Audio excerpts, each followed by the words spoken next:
আসসালামু আলাইকুম ভিউয়ার্স, সবাই আশা করি ভালো আছেন। আমিও খুব ভালো আছি। আজকে আমি আপনাদেরকে ফুলকপি চপের রেসিপিটি তৈরি করে দেখাবো।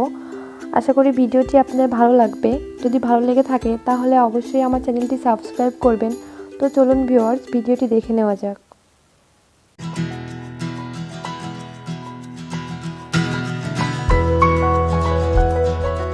প্রথমে আমি একটা সসপ্যান নিয়ে নিয়েছি, এর মধ্যে পরিমাণ মতো পানি নিয়ে নিয়েছি। এখন আমি পরিমাণ মতো লবণ দিয়ে দিলাম। আমি এখন ফুলকপিগুলো দিয়ে দিব। ফুলকপিগুলো আমি হাফ সিদ্ধ করে নেব। আপনারা আপনাদের পছন্দ মতো সাইজে কেটে নেবেন। দেখুন ভিউয়ার্স, ফুলকপিগুলো সিদ্ধ হয়ে গিয়েছে। এটা এখন আমি একটা সেকনিতে নামিয়ে নিচ্ছি।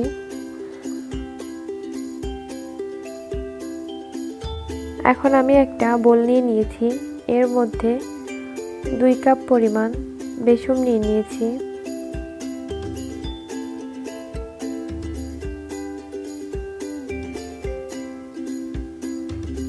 এর মধ্যে আমি আদা রসুন বাটা দিয়ে দিয়েছি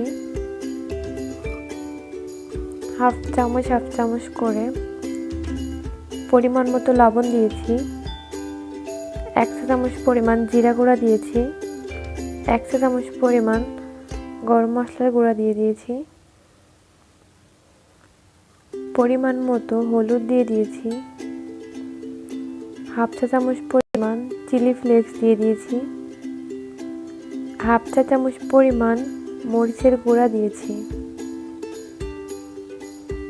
1 টেবিল চামচ পরিমাণ কর্নফ্লাওয়ার নিয়েছি। ময়দা নিয়েছি 1 টেবিল চামচ পরিমাণ। এখন এটা আমি খুব ভালোভাবে মিশিয়ে নিব। দেখুন ভিউয়ার্স, এটা আমি খুব ভালোভাবে মিশিয়ে নিচ্ছি।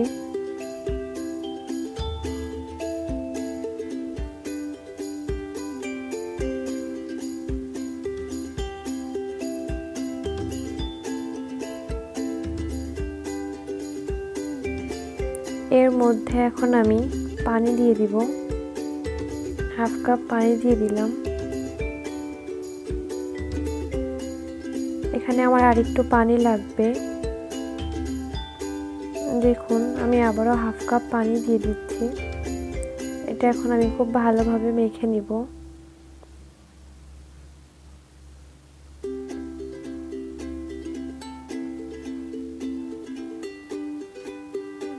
এটা বেশি পাতলা বা বেশি ঘন হবে না। দেখুন ভিউয়ার্স, হয়ে গিয়েছে।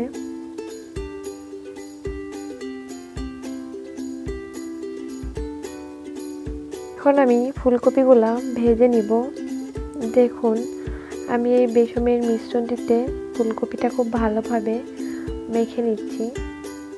দেখতে হবে খুব ভালো হবে, যেন চারপাশটা খুব ভালোভাবে বেসনটা লেগে যায়। দেখুন, আমি আরেকটাও দিয়ে দিচ্ছি। এটা মিডিয়াম আঁচে ভাজতে হবে। দেখুন, আমি উল্টিয়ে দিচ্ছি। এটা একটু সময় নিয়ে ভাজতে হবে। দেখুন ভিউয়ার্স, হয়ে গিয়েছে। এখন আমি উঠিয়ে নিচ্ছি। সবগুলা ফুলকপি আমি এভাবে ভেজে নিব। দেখুন, হয়ে গিয়েছে। যদি ভালো লেগে থাকে তাহলে অবশ্যই লাইক, কমেন্ট, শেয়ার করতে ভুলবেন না। আর যারা আমার চ্যানেলে নতুন এসেছেন, এরকম আরও নিত্য নতুন ভিডিও পেতে অবশ্যই আমার চ্যানেলটি সাবস্ক্রাইব করে রাখবেন।